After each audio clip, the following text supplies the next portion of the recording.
amazing women, amazing writers. They're really smart, and I just love them. Jenny Archer and Marcy McKay. Jenny started out writing adult fiction, and her novels have been nominated for a lot of awards. And they've been reviewed by the Romantic Times Book Club's Reviewer's Choice Award. In 2013, the Texas Library Association selected her debut young adult novel, Through Her Eyes, and it is back there to be purchased. But they selected it for their first Spirit of Texas reading program, middle school, and for the Tejas high school reading list. Publishers Weekly says Archer captures the voices and vulnerabilities of her characters with precision, and I have to agree.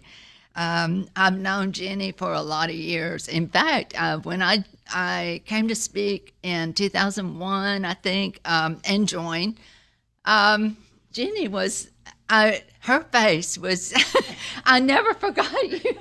All the others were kind of a blur, but you were just so kind to me.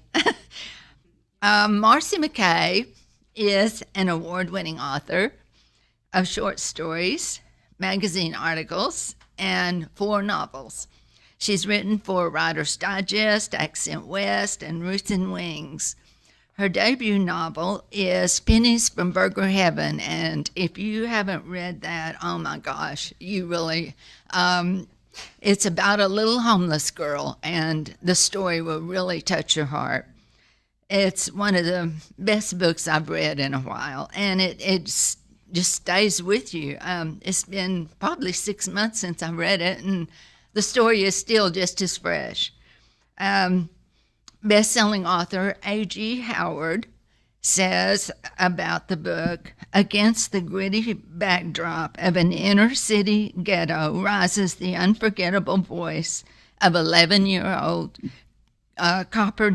Penny Daniels, offering poignant and heartbreaking insights into the horrors and trials of homeless life on the streets, finding heaven where you least expect it, and helping those you never thought to ask. So please make these ladies welcome, and they're going to give you a lot of great information.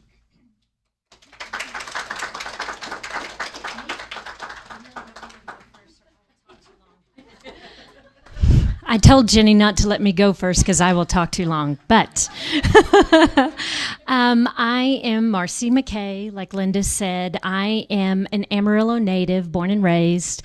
I feel like I am the poster child of persistence. If you feel like you're struggling with your writing, I understand. Jenny and I were talking the other day, and I came to my first PPW meeting. Well, okay, let me back up. The way I started writing was in 1995, a voice woke me from a dream and told me to write a book. And I rolled over and I looked at my husband, who was sound asleep, and I was like, what? And I saw he was asleep, and I thought, okay, I'm dreaming. So I go back to sleep, and again, I hear the voice. I want you to write a book. Well, I think the TV must be on. I roll over again, the TV's not on, and I think, man, I am having crazy dreams. So I roll over and I go back to sleep, and the voice says a third time, I want you to write a book. Well, by this time, I'm awake, it's the middle of the night, I'm sober, and I'm hearing voices.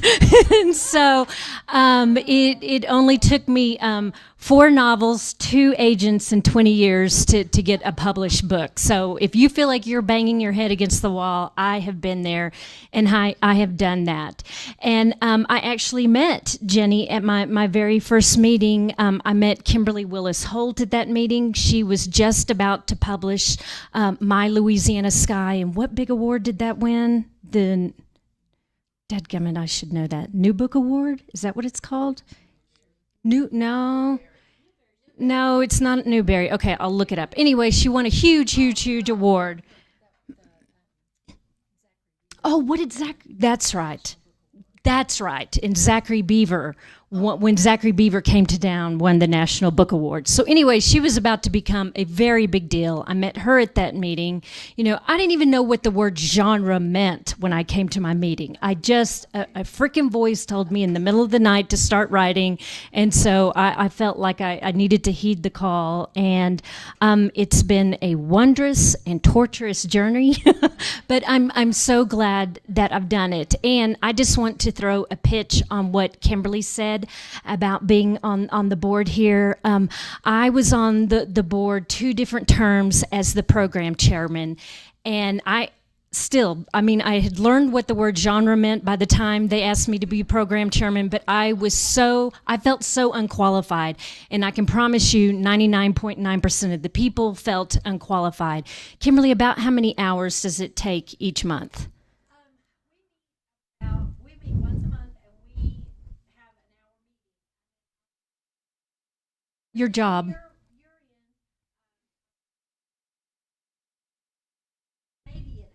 Right.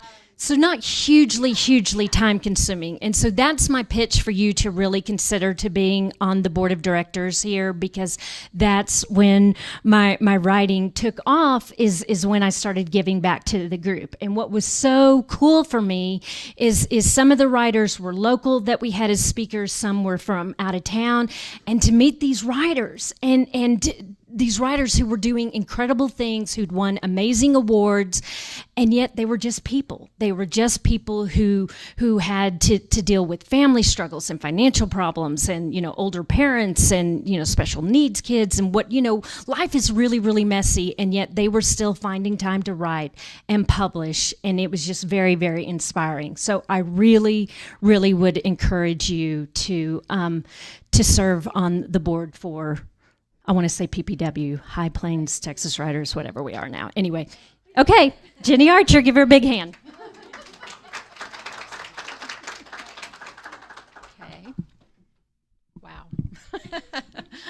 Thank you for having us here today. I'm looking out and seeing some faces that are familiar that I haven't seen in a very long time, and that's always fun, and also new faces, which is really great. I'm glad to know that PPW is growing. And I'm a new member. I mean, I've been a member forever, but I let it lapse and have recently renewed my membership. So I'm glad to be back. My story I'm going to keep pretty short. A lot of you have already heard it, so I don't want to bore you, but way back in the 90s, I started writing seriously. I've always written, even as a little kid. I kept journals. I wrote, stories and made my friends read them, and whether they wanted to or not. I did this all the way through junior high, and in high school, started really focusing on that and had some really great teachers that encouraged me. But then I got in college and got away from all that. I thought I didn't know any writers. I thought writers were all from, New York City or, some place very much more sophisticated than the little places I had lived. And so I thought I couldn't make a living being a writer, which was true. But I thought I couldn't even pursue that. So I just let it go. I didn't even do it as a hobby. And then I got a business degree of all things, which was not well suited to me at all. And got out, got a job, got married, and then had 2 little boys. Well, when I had those 2 little boys, I thought, I have got to have an out one night a week. So I got the Amarillo College catalog, and I saw that there was a writing course in Amarillo taught by a published writer. I had no idea that there were published writers in Amarillo, Texas, and that writer was Jody Thomas. And so I took that class, and I remember coming home that night and telling my husband, I have found my people. Because I felt like I never fit in growing up with anybody. I was always the oddball, truly. And I really felt like, wow, I found my oddballs. There's other people out there like me that I feel comfortable around. And so I kept pursuing that, and I took Jody's class. And then I followed up and took Dewana Pace's wonderful class. And then I met so many people that are still my friends today in those classes. And Dewana, by the time we got through with her class, I think every one of us in there had started a novel. And that had not really been my intention. I was just going to write little short stories, you know. And we had all started a novel, and we were not ready to give up that class. And so we talked her into, let's find another meeting place, and we will pay you.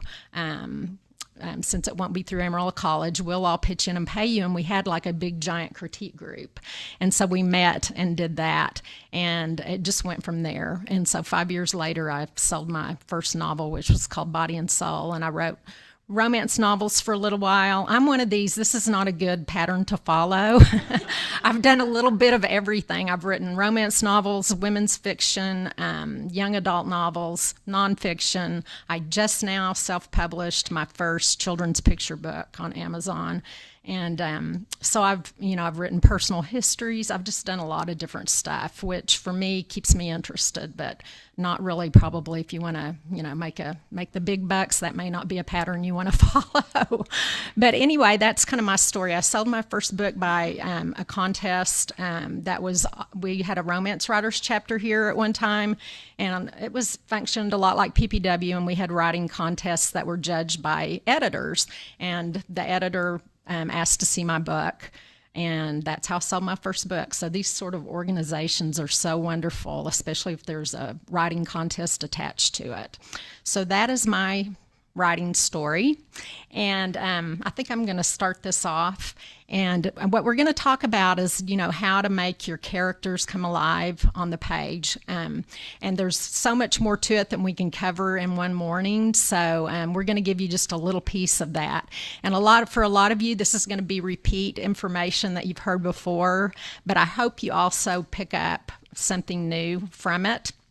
And so what we're going to kind of focus on are the things that I feel like are the most important, and that is voice and perspective.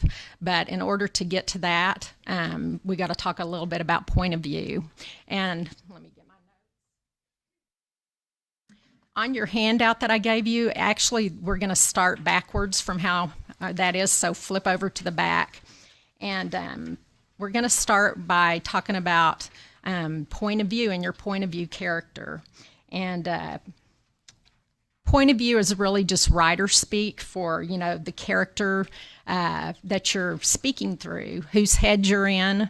When you're a reader, you want to feel like that you are experiencing the story through the character's mind. So whoever your character is, you really want them to feel like they are, the reader is in their head, seeing what they see, smelling what they smell, all the senses, touching what they touch, having the same emotions that they're having. Now, some books will have one point of view character, some books lend themselves to having more than one point of view character. And we'll talk a little bit more about that, about how you decide if your book is one that needs one or, two or many. So, but most books these days have one point of view character. A lot of most romances have two, the hero and the heroine.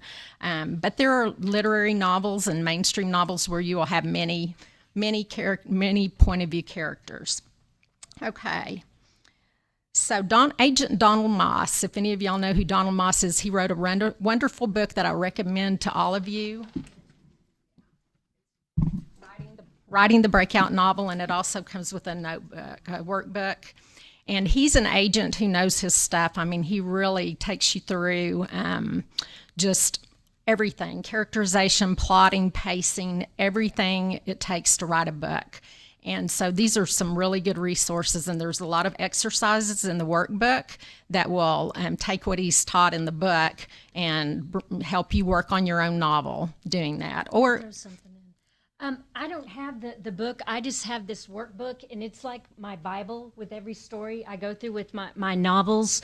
So even though the novel is great, writing the breakout novel, the workbook does just as well. And so what I do is I don't write in this workbook. I just start like a notebook with every new novel and go through the questions and answer it there. And it's fabulous about bringing your story up several notches. Right. Yes, that workbook, you can take it with every book you write and just go through it, and he will ask questions that draw you deeper into your story and draw you deeper into your characters so you can bring out things that you might not have otherwise thought of, that are going to make your story so much more real and your characters so much more real. But Donald Moss says that point of view is the perspective you give your readers on the action of your story, and it pays to make it strong. You should strive to use original language that reflects your protagonist's perspective and point of view. Okay, so first before we get into perspective, we're really going to talk about the point of view. And you can write your book completely from that one character's point of view or from multiple viewpoints, like I said. If you're writing in multiple viewpoints, it's easiest and the least confusing, in my opinion, if you try to keep it to one scene per point of view, because if you don't, or ideally maybe even one chapter, because if you don't, you get what I call the ping pong effect, where the reader feels like they're just ping ponging back and forth between two different characters' thought processes, and that can really get confusing. Now, there are some really well-known authors that do that and do it well, and rules are meant to be broken. So if you're somebody that can do that smoothly and it works for your book, fine. Somebody that does it really well is Alice Hoffman. She will go from one character's point of view into another, and I don't even realize it. I mean, I'm like, it was such a smooth transition that I didn't even realize she had done it, but all of a sudden I'm in that other character's head, and it wasn't jolting. It wasn't like the ping pong jolt of back and forth. So if you think you're going to want to do that sort of thing, she's somebody's writing you can study. I always tell people, to me, when I read her books, it feels like you're on a river and she's just like drawing you through all these characters' mind just real gently, and it's just a real nice flow. Another one is Nora Roberts. She tends to go back and forth between characters and does that very smoothly, so that's another one you can study. I'm going to give you an example of the ping pong point of view I was talking about, and see if you can see how this kind of, what makes it jolting. I mean, what makes it where we're in two different characters' heads when it's not really necessary to do that. And this is from my book, Through Her Eyes, and I actually took a section, a couple of paragraphs, and rewrote them with the ping pong effect. So this is something you don't want to do. And the two characters are Bethel Ann and Tansy. Bethel Ann popped a caramel into her mouth, relishing the instant burst of sweetness on her tongue. "Is it spooky living in the Peterson house?" she asked, noticing the distracted look on Tansy's face. "Sometimes," said Tansy. Afraid of being late to class, Tansy glanced at her watch. 5 minutes until the bell. "In a way, I like it, though," she added. Bethel Ann leaned closer and smiled, eager to tell her secret. "I went there a few times," she said quietly. "Mrs. Quattlebaum had gallbladder surgery a few weeks before you moved here. Mom and I would take casseroles to her and Mr. Quattlebaum, and while they visited, I walked over to your house. It was empty then." Tansy felt her breath catch at the thought of Bethel Ann in the house alone. "You went inside?" Bethel Ann sensed the sudden rise of tension in Tansy. Afraid of getting into trouble, she shook her head quickly. Why couldn't she learn to keep her mouth shut? "No, I just stayed outside," she assured her friend, "but that was enough. No wonder everyone says it's haunted." Tansy gripped the rough wooden edge of the bleacher seat, flinching a little when a splinter pricked her fingertip. "Why do you say that? Did you see or hear something?" Henry's rosewood box came to mind, and before Bethel Ann could answer, Tansy added, "Did you find something?" So do you see how we're getting in both girls' heads and knowing, that Bethel Ann is distracted by the look on Tansy's face. In the very next sentence, we know that Tansy's afraid of being late to class. And in the very next sentence, Bethel Ann is eager to tell her secret. So it's just back and forth in their heads. And so if that goes on throughout a book, you're going to get really confused really fast, the reader is, because you're just not sticking with one character's perspective. So that is something to look at in your novel. Now, what are the different points of view? And this is going to be something that you're going to have to decide when you're starting to write your novel.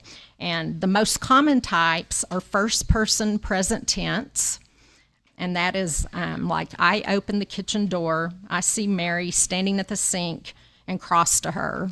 Okay, so it's first person. It's like the character is speaking to you, the reader, as if she's telling, or he, the story as it's happening, just immediately as it's happening. The next very common one is first person past tense, which would be, I opened the kitchen door, I saw Mary standing at the sink and crossed to her. So it's still the character telling you the story themselves, but telling you after the fact, after about something that's already taken place. And then a really, really common one you see a lot is third person past tense. And that would be, Jennifer opened the kitchen door. She saw Mary standing at the sink and crossed to her. Okay, we're still in Jennifer's point of view, but she's not telling the story herself. Although you still want, as the writer, you would still want your reader to see what's going on through Jennifer's eyes, okay? Then there's third person present tense, which is not as common.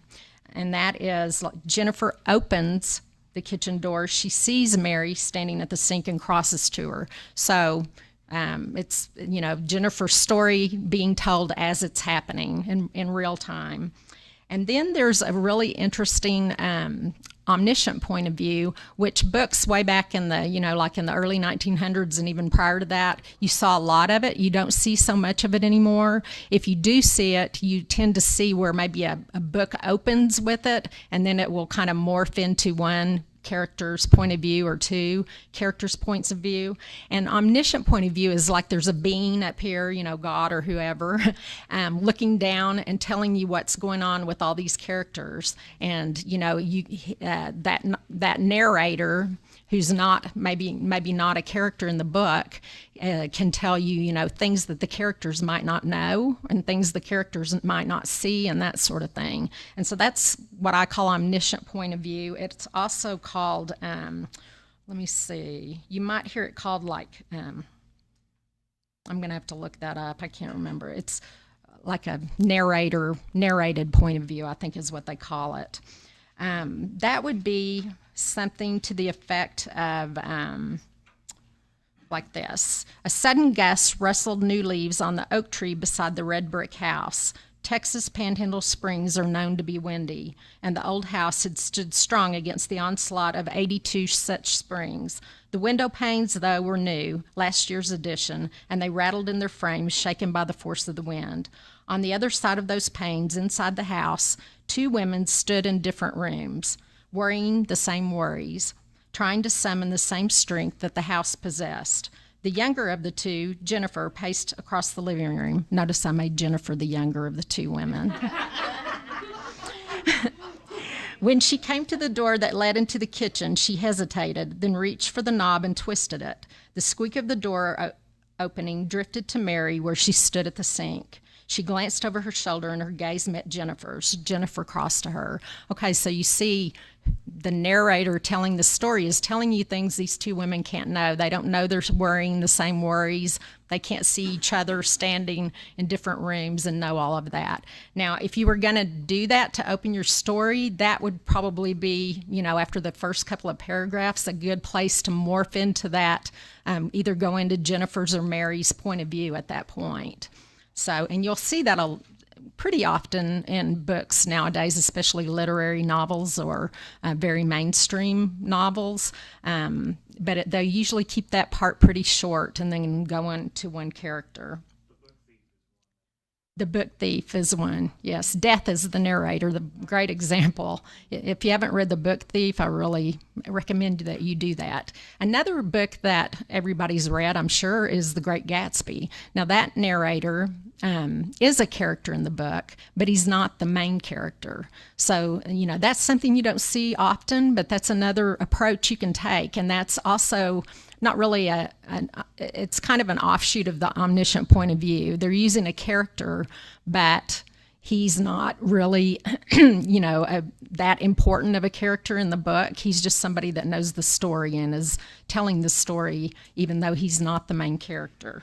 So those are some good examples to study if you want to write that sort of book where the narrator is, outside of the head of the main character. Do what? Go ahead. Okay, so I want you to break into two groups, either 2 or 3 per group. Okay? Come on, people. Move, move.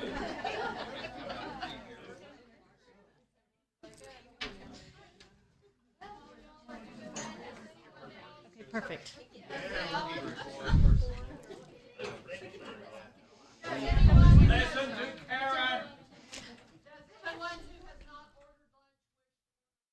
Does anyone want to order lunch who has not ordered lunch yet? I think everyone's good, Karen. Thank you, ma'am. We love people who feed us. Thank you.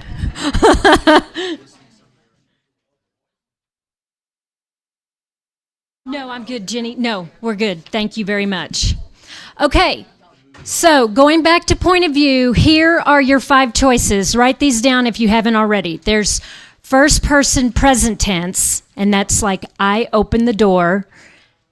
That's number 1. Number 2 is first person past tense. I opened the kitchen door. Choice number 3 is third person past tense. Jennifer opened the kitchen door. Number 4 is third person present tense. Jennifer opens the kitchen door. And number 5 is omniscient, and that's where, it's like a camera going everywhere and can look inside everyone's heads, okay? So the 5 choices, again, are first person present tense. Number 2, first person past tense. Number 3, third person past tense. Number 4, third person present tense. And 5, omniscient. So I'm going to read from a couple of different books, and you'll have to figure out what tense it is. Da da da. Okay. First book is my novel, Pennies from Burger Heaven. This is the opening of it. Me and Mama live here at the cemetery by the warrior angel statue. It's our home. He always stands high on his 4 pedestals with his dark wings stretched wide. That stone sword stays in his left hand while he keeps his right hand out toward Burger Heaven, asking God for help. Who knew angels were beggars like me? Feeling better, Mama? I say, then I see her empty sleeping bag. The dark green just stares back. Mama? I yawn and look around to nothing but quiet graves. Okay, so which one's that? First person, I'm hearing third person. First person present tense. Ding, ding, ding, y'all win. Okay, book number 2 is The Lovely Bones, which I love. I didn't love the movie so much, but that's okay. Okay. My name was Salmon, like the fish.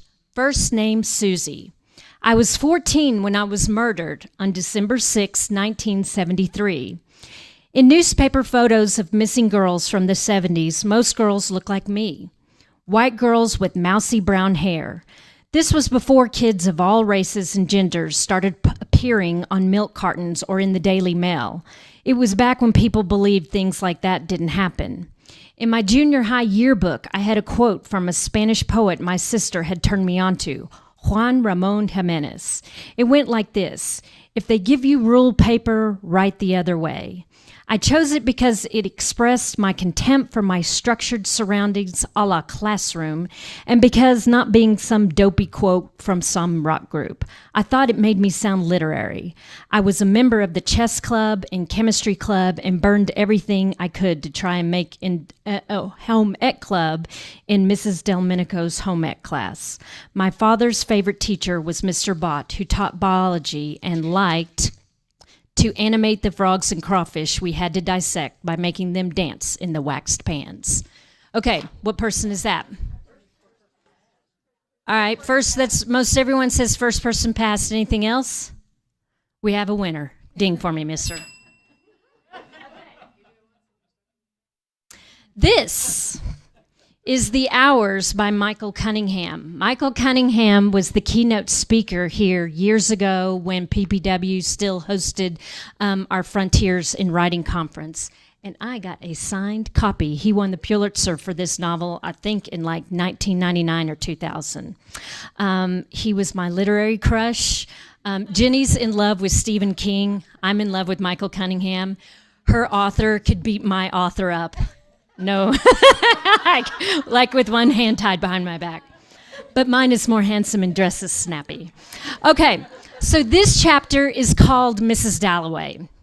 She straightened her shoulders as she stands at the corner of 8th and 5th Avenue, waiting for the light. There she is, thinks Willie Bass, who passes her some mornings just about here. She's an old beauty, an old hippie, hair still long and definitely gray, out on her morning rounds in jeans and a man's cotton shirt, some sort of ethnic slippers on her feet. She still has a certain sexiness, a certain bohemian, good witch sort of charm, and yet this morning she makes a tragic sight, standing so straight in her big shirt and exotic shoes, resisting the pull of gravity.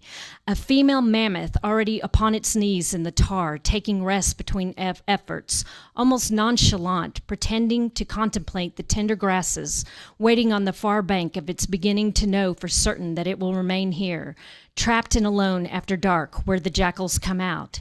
She waits patiently for the light.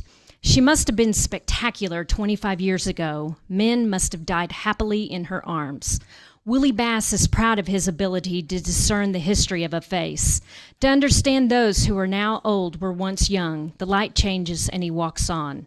Clarissa crosses 8th Street. She loves helplessly the dead television set abandoned on the curb alongside a single white patent leather pump. She loves the vendor's cart piled with broccoli and peaches and mangoes, each labeled with an index card. Whew, okay, what is that? That one's harder.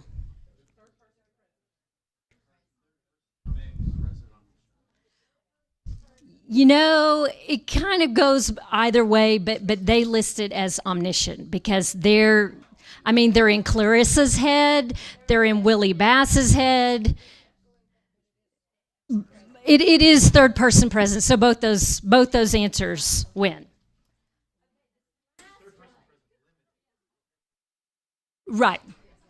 Okay, I never read this one, but I couldn't find very many of my own books in third person. Have any of y'all read The Night Circus? Is it good? It's really good? Okay, one really good. Anybody? Did you think it was really good? Okay, we get it's good. Y'all will have to talk. Let's see. Okay, do you agree you have to hang in there? See, okay. Who here read The Girl with the Dragon Tattoo? See, I just couldn't because when people, the summer that it came out and it was all the rage, I was in Austin at the Texas Writer League Conference, and there were all these agents who were like, it is so boring the first 175 pages, and then you just can't put it down. It's like, I really don't want to be bored for 175 pages. But that's a perfect example of how it broke all the rules because apparently it was really boring the first 175 pages and then it just blew your mind. Okay, so this is an excerpt from The Night Circus. Anticipation. The circus arrives without warning. No announcements preceded, no paper notices or downtown posts or billboards, no mentions of advertisements in local newspapers. It's simply there, where yesterday it was not. The towering tents are striped in white and black, no golds and crimsons to be seen, no color at all save for the neighboring trees and grass on the surrounding fields, black and white stripes on gray sky, countless tents of varying shapes and sizes with an elaborate wrought iron fence encasing them in a colorless world. Even what little ground is visible from outside to black or white, painted or powdered or treated with some other circus trick. But it's not open for business, not just yet. Within hours, everyone in his town has heard about it. By afternoon, the news has spread several towns over. Word of mouth is more effective method of advertisement than typeset words and exclamation points on paper pamphlets or posters. It is impressive and unusual news. The sudden appearance of a mysterious circus. People marvel at the staggering height of the tallest tents. They stare at the clock that sits just inside that gate that no one can properly describe, and the black sign painted in white letters that hangs open upon the gates, the one that reads, "Opens at nightfall, closes at dawn." What kind of a circus is open only at night, people ask. No one has a proper answer, yet as dusk approaches, there is a substantial crowd of spectators gathering outside the gates. Dun, dun, dun. Okay, what is that? Yeah, yeah. And some of it's kind of third person again, but anyway. All right, y'all did very well. Okay, so I want to get kind of a read here. Who is writing fiction? Raise your hand, please. Who is writing nonfiction? Who is writing both? Who's still trying to figure out what they're writing? Okay, because whether you're writing fiction or nonfiction, a lot of this still applies. Because raise your hand again if you're doing nonfiction. Okay, because it's still, whether you're writing fiction or nonfiction, it's about stories. There is a primal need in us. We connect with stories. And so what we're sharing with you can apply to either fiction or nonfiction. So grab a piece of paper, and if you don't have paper, I can give you some. Does anyone need paper? Get out a piece of paper.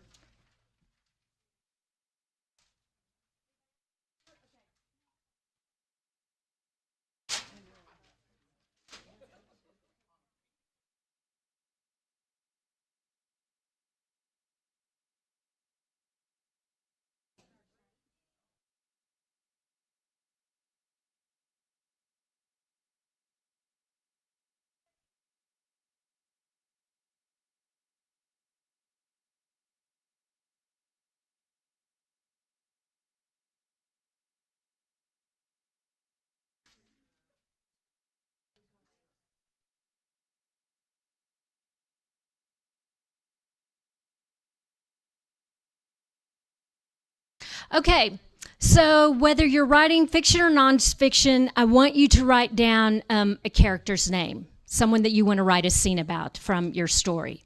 And if it's nonfiction, again, the person that your story's about. And don't worry, I'm not going to make you share that.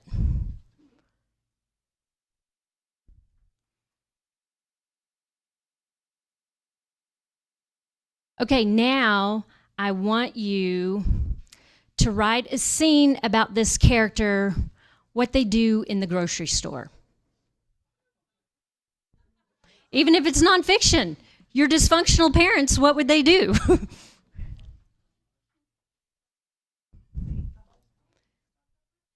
And decide, what point of view? Are you doing it in first person? Are you doing it in third? Is it omniscient?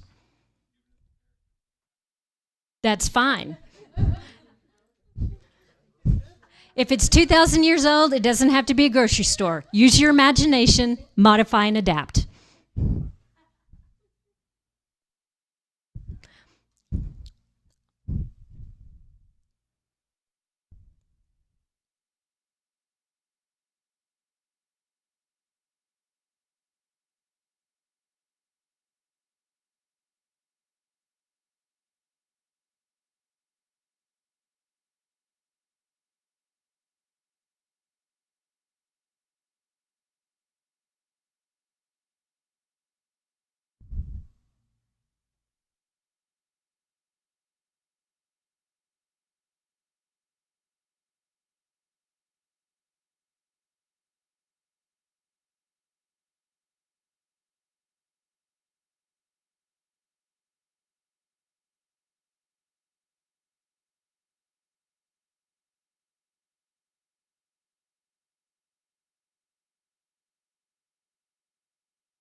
All right, one more minute.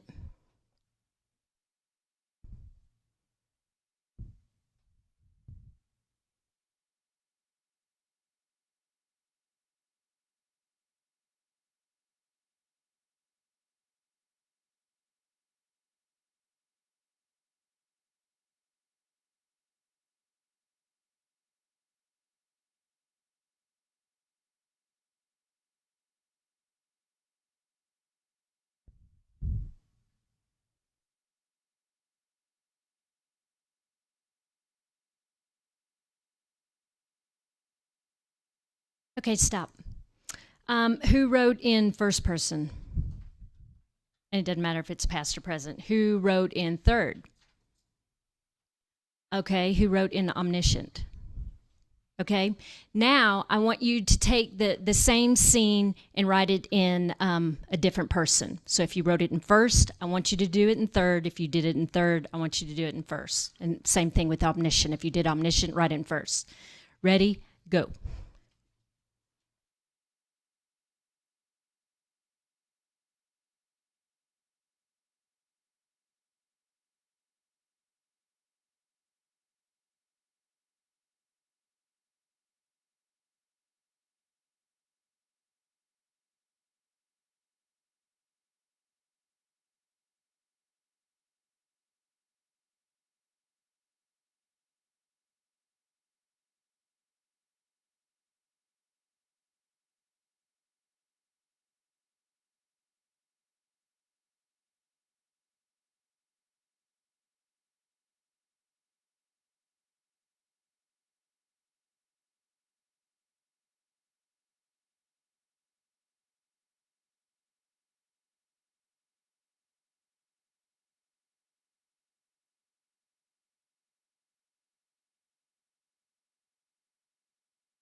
All right, one more minute.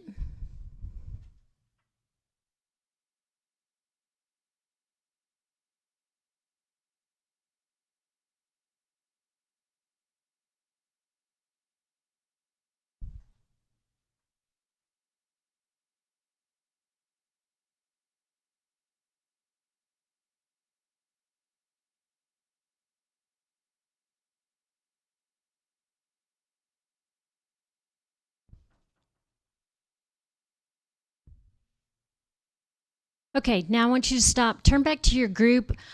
I want y'all to talk about what did you learn between writing it from the two different points of view. Anything? Any difference? Was one easier, one harder? Did you learn something new about the character? Talk amongst yourselves.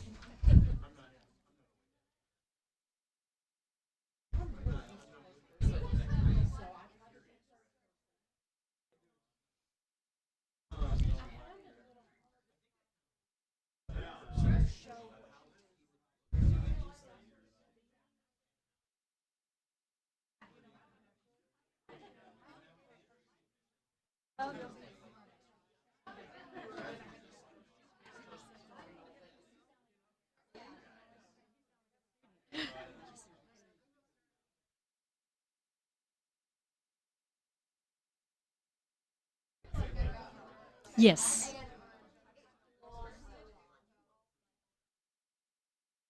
I wish.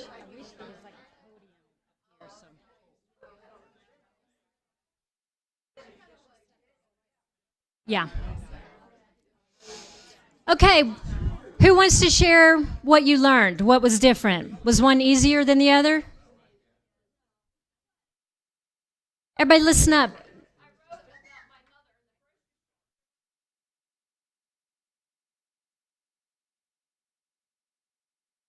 Ah, you've become your mother. The bane of all our existence when we realize we've turned out like our parents. All right, who else? Anything? Come on, people. One more person, then I'll let you have a break. Yes, right. It feels more intimate. Yes. All right, who here likes third person better? All right, tell us why, Linda.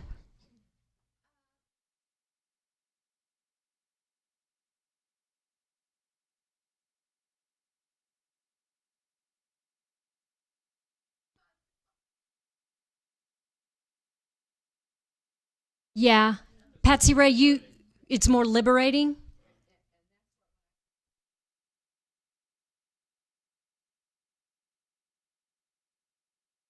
Gotcha. Yeah. Ryan, what were you going to say? Yes. Yeah. And see, and the funny thing is, all my novels, I always hear them in first person.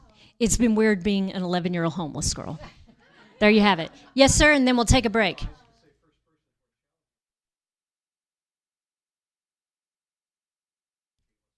Yes. Yeah, very much so. Y'all did so well. Yes, Mr. DeVoe. Sorry, okay. Rick.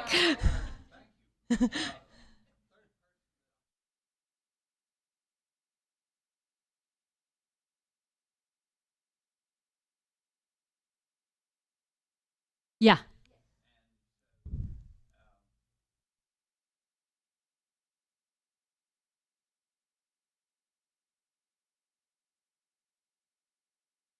Okay, y'all did fabulous. We're going to take, what, a 15-minute break? A 15-minute break, and then we're going to talk about character, voice, and perspective.